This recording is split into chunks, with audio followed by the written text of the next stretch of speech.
বহুদিন আগের কথা, কত বছর আমরা জানি না। একজন প্রতাপশালী বাদশা ছিল, এখনকার বিশ্ব নেতাদের মতোই পরাশক্তি, ওই যে আসহাবুল কাহাফের মতো, বা ওই নমরুদের মতো, বা ওই যে ফেরাউন তার মতো একজন প্রতাপশালী বাদশা ছিল। তার অধীনে একজন বড় জাদুকর ছিল। কি ছিল? আচ্ছা, মজা আছে, ভালো করে বোঝেন। একটা বড় জাদুকর ছিল। এখনো কিন্তু বহু কান্ট্রি এই জাদুবিদ্যার চর্চা করে, আপনারা জানেন না।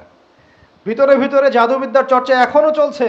আর এই জাদু সত্য, জাদু সত্য, চোখের বদনজরও সত্য। সায়েন্স বিশ্বাস করুক না করুক, এগুলো সত্য। কারণ কোরআন বলেছে সত্য, ব্যাস সত্য। জিন সত্য নাকি মিথ্যা? ফেরেশতা সত্য না মিথ্যা? কবরের আযাব সত্য না মিথ্যা? এগুলো তো চোখে দেখা যায় না, বিশ্বাস করলেন কিভাবে? এই চোখে দেখা যায় না বিশ্বাস করেছেন বলেই তো আপনি মৌলবাদী। চোখে দেখা যায় না, অহেতুক বিশ্বাস করছেন, অতএব আপনি একজন মৌলবাদী মানুষ। বুঝতে পারছেন? তো এই বিষয়গুলো বিশ্বাস না করলে কি আপনি মুমিন হতে পারবেন? আচ্ছা, কবরের আযাব সত্য না মিথ্যা আমরা বিশ্বাস করেছি, তোমরা মরার পরে বিশ্বাস করো। আমরা মরার আগেই বিশ্বাস করেছি, তোমরা মরার পরে বিশ্বাস করো। তারপর তোমরা পাক্কা মৌলবাদী হয়ে যাবে। যখন মরার পরে যখন কঠিন কবরের আযাব শুরু হবে, দেখবা যে আইন আল ইয়াকিন। ইয়াকিন কয়েক প্রকার হয়। একটা হচ্ছে আপনার আইন আল ইয়াকিন, হাক্কুল ইয়াকিন, এরকম কথা আছে কোরআনে। মানে আইন আল ইয়াকিন মানে যে চোখে দেখলাম এবার বিশ্বাস করলাম। রব্বানা আবসারনা ওয়া সামি'না ফারজি'না না'মাল সালিহান ইন্না মুকিনুন। আছে না সূরা আলিফ লাম মিম সিজদায় হাফেজে কোরআন যারা আছেন, আল্লাহর সামনে জাহান্নামীরা বলবে, রব্বানা, হে আমাদের রব, আবসারনা, এই যে দেখলাম, তোমার আযাব দেখেছি আমরা, এখন পরকালের কথা। ওয়া সামি'না, এই যে শুনতে পাচ্ছি এখন আযাব। ফারজি'না, আমাদেরকে ফিরিয়ে দিন। কোথায় ফিরিয়ে দিবে? দুনিয়ায়। না'মাল সালিহান, আমরা সৎ কাজ করব। ইন্না মুকিনুন, আমাদের ইয়াকিন হয়ে গেছে এখন। তার মানে সবাই বিশ্বাস করবে একদিন না একদিন, তাই তো? ঈসা ইবনে মারিয়ামকে যে মানুষ বলছে ক্রুসিফাইড, তাকে ক্রুসিফাইড করা হয়েছে, তিনি মারা গেছেন, নাউজুবিল্লাহ, বলা হচ্ছে না? আচ্ছা, ঈসা ইবনে মারিয়াম যখন নেমে আসবেন সবাই বিশ্বাস করবে না? সূরা মাইদায় এই জন্যই বলা হচ্ছে যে ঈসা ইবনে মারিয়ামকে যখন পাঠানো হবে, একজন আহলে কিতাব বাকি থাকবে না যে তার প্রতি ঈমান নিয়ে আনবে না। এমন একজন মানুষ তখন খুঁজে পাওয়া যাবে না যে তার প্রতি ঈমান আনবে না আহলে কিতাবদের মধ্যে। ঈসা ইবনে মারিয়ামকে ক্রুসিফিকশন করা হয় নাই। ঈসা ইবনে মারিয়ামকে আল্লাহ রাব্বুল আলামিন তার কাছে উঠিয়ে নিয়েছেন। আর যে আল্লাহ পুরো মহাবিশ্ব চালাতে পারেন, সে একজন মানুষকে উঠাতেই পারেন। এটার এমন কি বিষয় যে আল্লাহ রাব্বুল আলামিন আপনার দেহের মধ্যে রূহ রেখে দিয়েছেন, যার হুকুমে বের হয়ে চলে যাবে, সে আল্লাহ রাব্বুল আলামিন রাসূল সাল্লাল্লাহু আলাইহি ওয়াসাল্লামকে মেরাজে উঠিয়েও নিতে পারেন। সিম্পল। এটা অবিশ্বাস করার কি আছে? আসুন সামনে যাই। এখানে যে বিষয়টা, যে বহুদিন আগে এরকম প্রতাপশালী বাদশার অধীনে একজন জাদুকর ছিল। এই জাদুকরের যখন বয়সটা বুড়ো হয়ে গেল, তখন সে তার ওই বাদশাকে বলছে যে আমার তো বয়স শেষ, আমার এই বিশাল জ্ঞানগুলো কি করব? আমাকে একজন বালক এনে দিন, যেই বালককে আমি এসব জাদুবিদ্যা শিখিয়ে দিব। ওই যেরকম ছোট বাচ্চাদের মধ্যে একজন। তো এরকম একটা ফুটফুটে সুন্দর বাচ্চাকে খুঁজে বের করা হলো, যে বাচ্চাটা বিচক্ষণ। একে নিয়ে আসা হলো জাদুকরের কাছে। এবার জাদুকর তাকে জ্ঞান শিখায়, জাদু শিখায়। জাদু শিখাতে শিখাতে শিখাতে শিখাতে সে একটু পরিণত হচ্ছে, মানে কৈশোরে পদার্পণ করলো। এখন সে যখন জাদু শিখতে আসে, আসার পথে রাস্তায় দেখে একজন পাদ্রী আছে। পাদ্রী মানে কি? পাদ্রী মানে দরবেশ, মানে যে আল্লাহ বিশ্বাস করে, হয়তো আগেকার আসমানি কিতাবে সে বিশ্বাস করত। এমন একজন পাদ্রীর সন্ধান সে পায়। সে ওই পাদ্রীর কাছে গিয়ে বসে। সেই পাদ্রী তাকে আসমানি কিতাবের যে মর্ম, যে বাণী, এগুলো শোনায়। তার কাছে খুব ভালো লাগে যে মাশাআল্লাহ, এটা ইমানের স্বাদ। যখন কোরআন শুনি আমাদের ভালো লাগে না? আসমানি কিতাব যখন শুনে তার কাছে ভালো লাগে। সে বলে যে আমি এটা শিখতে চাই। তখন এই পাদ্রী তাকে বলে, তুমি তো জাদু শিখতে যাও এই বাদশার দরবেশের কাছে, বাদশার জাদুকরের কাছে, যদি ওরা জানতে পারে তাহলে তো সমস্যা। তাহলে উপায় কি? যখন তুমি ওখানে যাবে, যখন দেরি হয়ে যাবে, তখন বলবে বাসার থেকে বের হতে দেরি হয়েছে, বাসার থেকে বের হতে দেরি হয়েছে। আর আমার এখানে বসে যখন বাসায় যাবে, তখন বাসায় গিয়ে বলবে যে ওখান থেকে, ওই যে জাদুকরের কাছ থেকে আসতে দেরি হয়েছে। মানে কৌশল অবলম্বন করতে তিনি শিক্ষা দিলেন। এখানে আমাদেরও নসিহত আছে। সবসময় তো আর মানে একই রকম করে চললে হবে না, কৌশলের প্রয়োজন আছে না? উদউ ইলা সাবিলি রাব্বিকা বিল হিকমা, হিকমার দরকার আছে না? সত্য থেকে সরে গিয়ে নয়, কিন্তু কৌশল তো করার দরকার আছে। নবী সাল্লাল্লাহু আলাইহি ওয়াসাল্লাম যে হিজরত করেছেন, মক্কা থেকে মদিনা চলে গিয়েছেন, সবাইকে জানান দিয়েছিলেন, এই শোনো আমি হিজরত করছি, জানান দিয়েছেন? রাতের বেলা বের হয়েছেন, কৌশল। রাতের বেলা বের হন নাই, এবং তাকে মারার জন্য 4-5 থেকে লোক ঘিরে রেখেছিল। এর মধ্য দিয়ে আল্লাহ রাব্বুল আলামিন তাকে বের করে নিয়ে গেছে। তিনি কি সবার সামনে ফেসবুকে জানান দিয়েছে, এই দেখো আমরা বেরোচ্ছি? তো তোমরা তো কৌশলই বুঝো না দিনের কাজের, যে কাজ হবে 1%, আই ওয়াশ হবে 99%। এখনকার এই যুগ, হ্যাঁ, দিনের কাজ হবে 1%, আই ওয়াশ শোডাউনই বেশি। এই শোডাউন করতে করতে মানুষের চোখ লাগে, যত চোখ লাগে তত সমস্যা সৃষ্টি হয়, এবং আস্তে আস্তে আস্তে আস্তে দিনের দায়রা মাইনাস হতে থাকে। এই যে এই বিষয়টার পিছনে তোমরাও দায়ী, কৌশল তো বোঝো না। তো স্মার্ট এবং বিচক্ষণ মুসলিমদের বড় অভাব আছে এখন পৃথিবীতে। যতক্ষণ পর্যন্ত বিচক্ষণতা অর্জিত হচ্ছে না, ততক্ষণ পর্যন্ত ইসলামের বিজয় হচ্ছে না, এটা মাথায় রাখেন। তারপর সামনে যান। এবার এই বাচ্চা খুব সুন্দর করে ব্যালেন্স করলো, একবার এখানে যায় একবার ওখানে যায়। এই করতে করতে ওই যে জাদুকরের ইন্তেকাল হয়ে গেল, মারা গেল জাদুকর। এবার এই বাচ্চার কাছে মাশাআল্লাহ অনেক এলেম কালাম আছে। এদিকে সে পাদ্রীর জ্ঞানে দীক্ষিত হচ্ছে। দীক্ষিত হতে হতে তার মধ্যে আল্লাহ পাকের প্রতি একটা পরিপূর্ণ ঈমান চলে আসে, সে মুসলিম হয়ে গেল আলহামদুলিল্লাহ। তো মুসলিম হওয়ার পরে একদিন সে যখন বাদশার কাছে যাচ্ছে, রাস্তায় একটা বিশাল জন্তু দেখা যাচ্ছে। বিশাল জন্তু, কিরকম জন্তু আমরা জানি না। ঠিক আছে, দাব্বাতুল আরদ সামনে বের হবে। কিয়ামতের 10টা নিদর্শন আছে বড় বড়, তার মধ্যে একটা হচ্ছে দাব্বাতুল আরদ, জমিন থেকে ফুড়ে একটা প্রাণী বের হবে। আর এখন মানুষ এগুলো বিশ্বাস করবে না আমি জানি, 2 দিন পর নাসা যখন বলবে তখন বিশ্বাস করবে। কথা কি বুঝতে পারছেন? তবে প্রাণী এই পৃথিবীর নিচে আছে। রাসূল সাল্লাল্লাহু আলাইহি ওয়াসাল্লাম বলছেন 10টা আলামত না আসা পর্যন্ত কিয়ামত হবেই না। তার মধ্যে একটা হচ্ছে দাব্বাতুল আরদ, জমিন থেকে একটা প্রাণী বের হবে, এবং এই প্রাণী শুধু বেরই হবে না, মানুষের সাথে কথাবার্তা বলবে। জেনে এবার মানুষের সাথে কথা বলবে প্রাণী। বিশ্বাস করছেন? এখন বিশ্বাস করছেন না জানি, কিন্তু প্রাণী মানুষের সাথে কথা বলবে। আল্লাহ পাক বলাতে পারেন না? পারে। আচ্ছা সামনে যান। ওই প্রাণী যখন দাঁড়িয়ে আছে রাস্তায়, এখন এই বালক বলছে আজকে আমি প্রমাণ করে নিব যে আল্লাহর আনুগত্যশীল ওই পাদ্রী সঠিক নাকি ওই জাদুকর সঠিক। এবার সে একটা ইট হাতে নিল, পাথর হাতে নিয়ে সে বলছে, আল্লাহ তোমার কাছে যদি ওই জাদুকরের কাজের চাইতে এই পাদ্রীর কাজ বেশি পছন্দনীয় হয়, এই ইটের আঘাতে এই জন্তুকে তুমি মেরে ফেলো আল্লাহ। এ বলে সে বিসমিল্লাহ বলে পাথর নিক্ষেপ করলো। নিক্ষেপ করার সাথে সাথেই জন্তু ডেড। তখন তার আইন আল ইয়াকিন, হাক্কুল ইয়াকিন হয়ে গেল যে হ্যাঁ, আল্লাহর কাছে এই পাদ্রীর আমলই সবচেয়ে বেশি পছন্দনীয়। তার আর মনে কোনো সংশয় থাকলো না। কিশোর মানুষ না, কতটুকুই বা বোঝেন নাই? এবার তার মধ্যে একটা ইয়াকিন চলে আসলো এবং সে পরিপূর্ণ মুমিন মুসলিম হয়ে গেল। এবার যখন সে রাজ দরবারে যায়, তার কাছে পেশেন্ট আসে, মানে একজন মানুষ এসেছে, সে বলছে যে আমার চোখের সমস্যা। সে চোখে হাত দেয়, হাত দিয়ে বলে যে আপনি আল্লাহর প্রতি ঈমান নিয়ে আসেন, আমি আল্লাহর কাছে দোয়া করব, চোখ ভালো হয়ে যাবে। এভাবে পেশেন্ট আসে, সে বলে আল্লাহর প্রতি ঈমান নিয়ে আসেন, আমি দোয়া করব, ভালো হয়ে যাবে। এভাবে আস্তে আস্তে তার নাম এবং খ্যাতি ছড়িয়ে পড়তে লাগলো।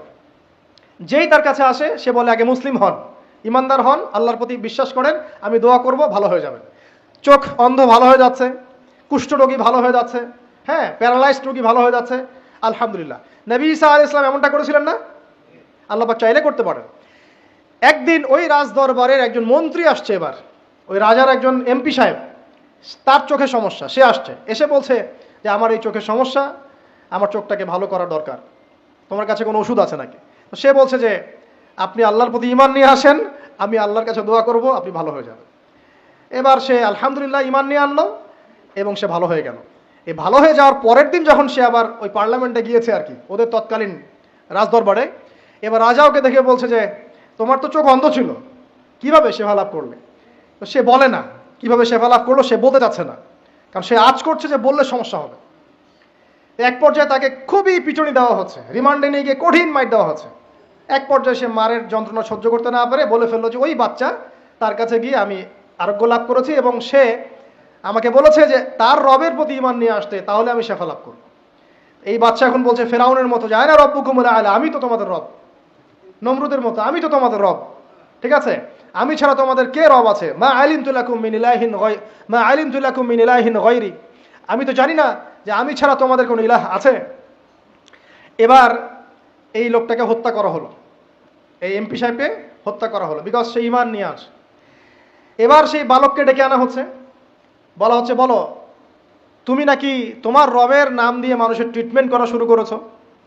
তখন সেই বালক বলছে হ্যাঁ, আমি এক আল্লাহর প্রতি বিশ্বাস করি এবং তার রাসূলের প্রতি বিশ্বাস করি, তার প্রেরিত আসমানি কিতাবে বিশ্বাস করি। এখন রাজা বলছে, আমি ছাড়া তোমাদের কোন ইলাহ আছে আমি তো জানি না। এই সৈন্যবাহিনী শোনো, এই বালককে ধরো, ধরে নিয়ে গিয়ে উঁচু পাহাড়ে নিয়ে যাও, ওখান থেকে ফেলে দাও। কথা বুঝতে পারছেন? এবার তাকে নিয়ে যাওয়া হলো, ক্রস ফায়ার দেওয়া হবে। এবার উপরে নেওয়া হয়েছে, একদম পাহাড়ের উপরে। এবার ওই বালক উপরে উঠে একটা দোয়া করছে, এই দোয়াটা সবাই শিখে নেন। ওই বালক উপরে উঠে দোয়া করছে, আল্লাহুম্মা কফিনিহিম বিমা শি'তা, আল্লাহুম্মা কফিনিহিম বিমা শি'তা, আল্লাহুম্মা কফিনিহিম বিমা শি'তা। পাহাড় থরথর করে কাঁপা শুরু করলো এবং ওই সৈন্যবাহিনী পাহাড় থেকে পড়ে গেল। বালকের কিচ্ছু হলো না।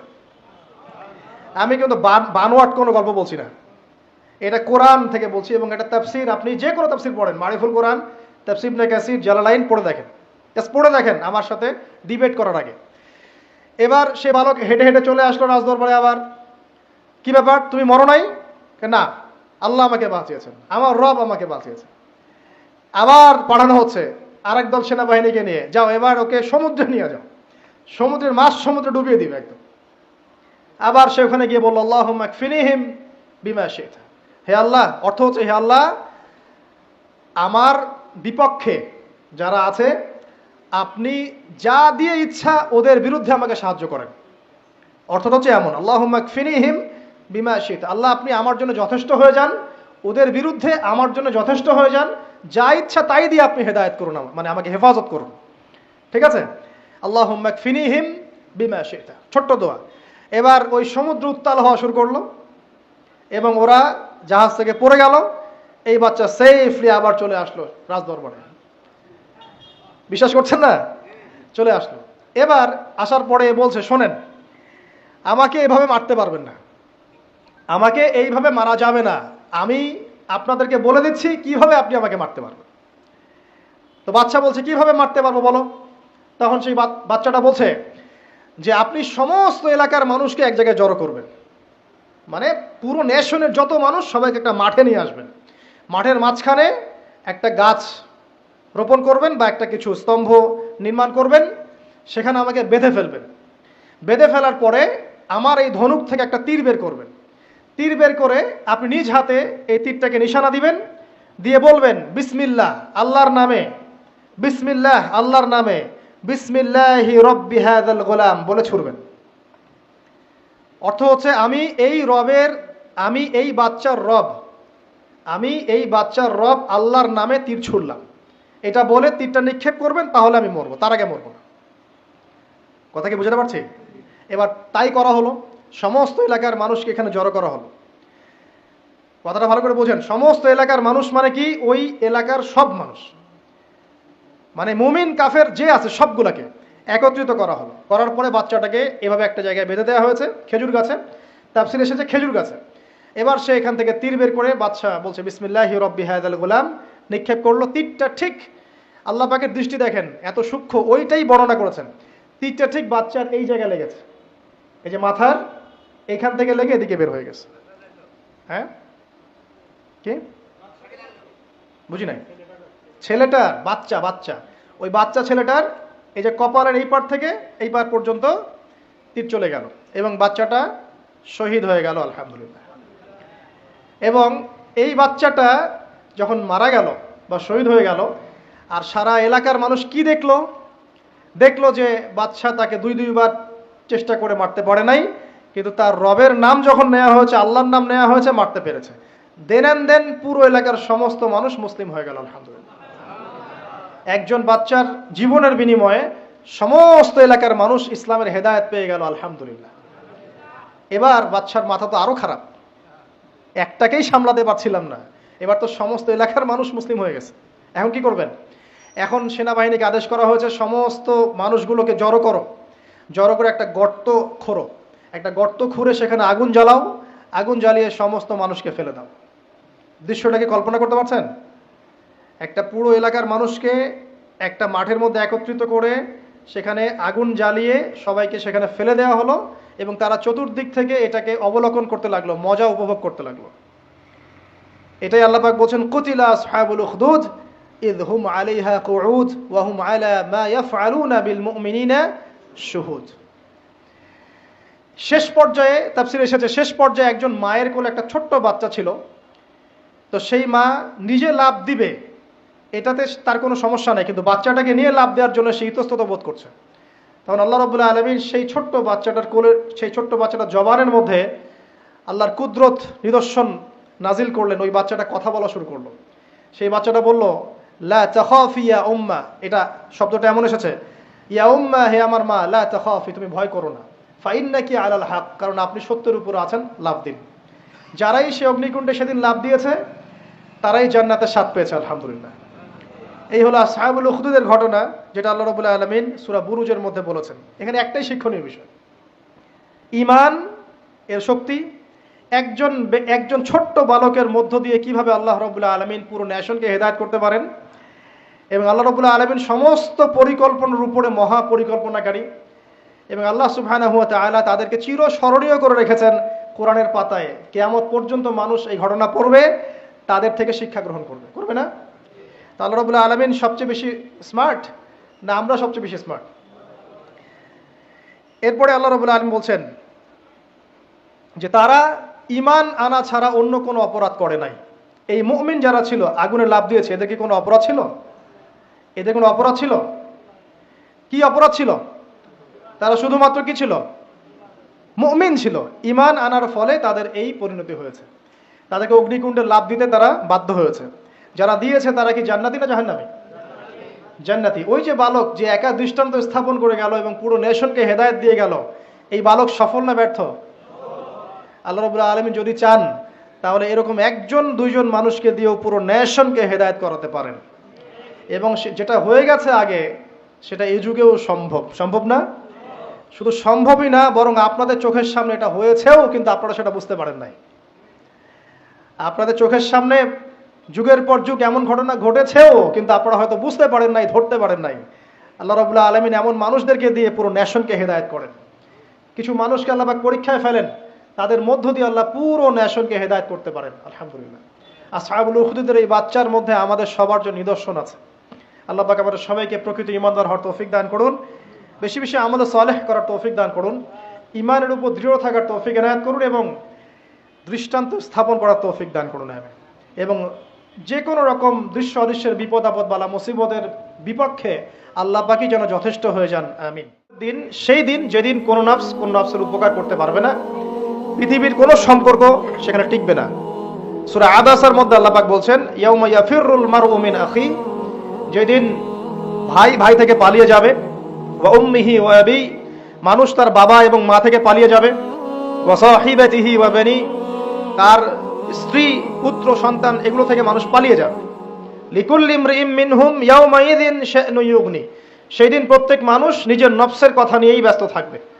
সবাই বলবে ইয়া নাফসি ইয়া নাফসি।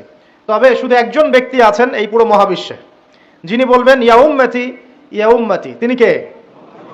আমাদের প্রিয় নবী মুহাম্মদুর রাসূলুল্লাহ সাল্লাল্লাহু আলাইহি ওয়াসাল্লাম, এই একমাত্র মানুষ যিনি আল্লাহ পাকের সামনে কিয়ামতের মাঠে বলবেন ইয়া উম্মতি ইয়া উম্মতি, হায় আমার, হে আল্লাহ আমার উম্মত, হে আল্লাহ আমার উম্মত। আজকে সেই নবীর আদর্শ আমরা ভুলে গেছি। সেই নবীর সুন্নত পালন করতে গেলে লজ্জা লাগে। ইয়াং জেনারেশন দেখবেন বিটিএস এর সুন্নত পালন করে, ওই যে ম্যানচেস্টার ইউনাইটেডের সুন্নত ফলো করছে, হ্যাঁ, ক্রিকেট প্লেয়ার, ওই যে ফুটবল প্লেয়ার, বলিউডের নায়ক, বলিউডের নায়িকা, হলিউডের নায়ক নায়িকা, এগুলোর সুন্নত ফলো করছে। তো রাসূলুল্লাহ সাল্লাল্লাহু আলাইহি ওয়াসাল্লামের সুন্নাহ মতো দাড়ি রাখতে লজ্জা লাগে, তার মতো কাপড় পরতে লজ্জা লাগে, হ্যাঁ, তার আদর্শটাকে ফলো করতে লজ্জা লাগে। অথচ সেই মানুষটাই কিয়ামতের মাঠে এই উম্মতের পক্ষে কথা বলবেন যে হে আল্লাহ আমার উম্মত, আমার উম্মত। আর এই মানুষটাকেই জীবিত অবস্থায় 15 বার হত্যা করার চেষ্টা করা হয়েছিল। কাকে? নবী মুহাম্মদ সাল্লাল্লাহু আলাইহি ওয়াসাল্লামকে। বিস্তারিত জানতে বিশ্ববিখ্যাত বই আর রাহিকুল মাখতুম, এটা পড়ে দেখেন। জীবন রাসূল সাল্লাল্লাহু আলাইহি ওয়াসাল্লামের পবিত্র জীবনের উপরে একটা সেরা বই আর রাহিকুল মাখতুম পড়ে দেখেন। তাকে প্রায় 15 বার হত্যা করার চেষ্টা করা হয়েছে এবং তাকে প্রায় 16টা গালি খেতে হয়েছে সারা জীবনে। কতগুলা? যার চরিত্রের মধ্যে যারা পরিমাণ কোনো পঙ্কিলতা নাই, তাকে মানুষ 16টা গালি দিয়েছে। মানুষ বলেছে এই ব্যক্তি জাদুকর, সাহের, নাউজুবিল্লাহ। এই ব্যক্তি কাযযাব, নাউজুবিল্লাহ, মিথ্যাবাদী। মিথ্যাবাদী না, কাযযাব মানে মহামিথ্যাবাদী। কাযযাব মানে কি? মহামিথ্যাবাদী। তারপরে বলা হচ্ছে এই ব্যক্তি সাহের, জাদুকর, এই ব্যক্তি হচ্ছে মজনুন, পাগল। এগুলো মানুষ বলেছে, আইয়ামে জাহিলিয়াতের মানুষ। তো এই যে আবু জাহেল, আবু লাহাবরা যে কথাগুলো বলেছিল, আজকের এই সোকল্ড বাক স্বাধীনতার যুগে কিছু মানুষ এই কথা বলে না? বলে না? এরা কার উত্তরসূরি বুঝতে পারছেন? এই যে আবু লাহাব যে বলেছিল ও আলী জামাআতানা লিহাদা, সে বলেছিল আলী জামাআতানা লিহাদা, ওই পাহাড়ের নিচে দাঁড়িয়ে আবু লাহাব বলছিল। নবী সাল্লাল্লাহু আলাইহি ওয়াসাল্লাম বলছেন, তোমরা সবাই শুধু বলো কুলু লা ইলাহা ইল্লাল্লাহ তুফলিহুন। হে আমার চাচারা, কুরাইশ বংশের যারা আছেন আপনারা, ইয়া মাআশারাল কুরাইশ, আপনারা শুধু বলেন কুলু লা ইলাহা ইল্লাল্লাহ, খালি একবার বলেন যে লা ইলাহা ইল্লাল্লাহ তুফলিহুন, আপনারা সফল হয়ে যাবেন, আরব আজম উভয়ের রাজত্ব পাবেন। নবীজি বলছেন। তখন আবু লাহাব হাততালি দিয়ে বলছিল আলী হাদা জামাআতানা, এই জন্য আমাদেরকে এখানে একত্রিত করেছো? তখনই হাততালি দিয়ে পাথর নিয়ে রাসূল সাল্লাল্লাহু আলাইহি ওয়াসাল্লামের দিকে নিক্ষেপ করেছে। নাউযুবিল্লাহ। তো তখনই আল্লাহ পাক আয়াত নাজিল করলেন। কোন আয়াত? তাব্বাত ইয়াদা আবি লাহাবিন ওয়া তাব, ধ্বংস হোক আবু লাহাবের দুই হাত, যে দুই হাত দিয়ে সে পাথর নিক্ষেপ করেছে, ওয়া তাব, এবং সে নিজেও ধ্বংস হোক। দেখেন, কিয়ামত পর্যন্ত কোরআন থাকবে না, এই সূরাটা থাকবে না। তো কিয়ামত পর্যন্ত মানুষ কোরআন তেলাওয়াতের মধ্য দিয়ে আবু লাহাবকে গালি দিবে, দিবে না? কিয়ামত পর্যন্ত মানুষ কোরআন তেলাওয়াতের মধ্য দিয়ে আবু লাহাবকে কিন্তু অভিসম্পাত করতে থাকবে যে তুমি ধ্বংস হও, তোমার দুই হাত ধ্বংস হোক। এই হলো নবী সাল্লাল্লাহু আলাইহি ওয়াসাল্লামের শান। তাকে কষ্ট দিচ্ছে মানুষ, বলছে যে মুহাম্মদ সাল্লাল্লাহু আলাইহি ওয়াসাল্লাম এমন ব্যক্তি যার সন্তান জীবিত থাকে না, পুত্র সন্তান জীবিত থাকে না। তখন আল্লাহ রাব্বুল আলামিন আয়াত নাজিল করলেন, ইন্না আ'তাইনাকাল কাউসার, নিশ্চয়ই আমি আপনাকে কাউসার, মহান মর্যাদা দিয়েছি। এটা শুধু হাউজে কাউসারই নয়, কিন্তু হাউজে কাউসার সহ এই যে দুনিয়ার তার সম্মান, তার নাম শুনলে আমরা দরুদ পড়ি, তার ইজ্জত, তার শান শওকাত, এগুলোও কাউসার, সবই কাউসার। তো নিশ্চয় আমি আপনাকে কাউসার দিয়ে দিয়েছি। ফাসাল্লি লিরাব্বিকা ওয়ানহার, আপনি মন খারাপ করেন না, আপনি আপনার রবের জন্য সালাত আদায় করেন, তার পথে স্যাক্রিফাইস করেন। কুরবানি মানে শুধু কিন্তু পশু কুরবানি নয়, এখানে তার পথে আত্মত্যাগ করা, যেটা রাসূল সাল্লাল্লাহু আলাইহি ওয়াসাল্লাম সারা জীবন করে গেছে। ইন্না শানিয়াকা হুয়াল আবতার, নিশ্চয়ই আপনার যারা শত্রু এরা সব নির্বংশ হয়ে যাবে।